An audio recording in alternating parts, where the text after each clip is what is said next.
মধু কই কই আরে বিষ খাওয়াইলি, মধু কই কই আরে বিষ খাওয়াইলি, আই মরি যাইলে কার কাছে তুই থাকবি, আই মরি যাইলে কার কাছে তুই থাকবি।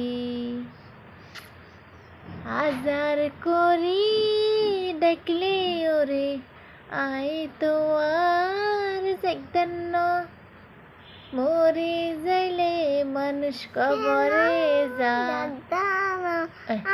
মরে যাইলে মানুষ কবরে যা, আর ডাকলে আই তো আর আসতাম না, আর ডাকলে আই তো আর আসতাম না।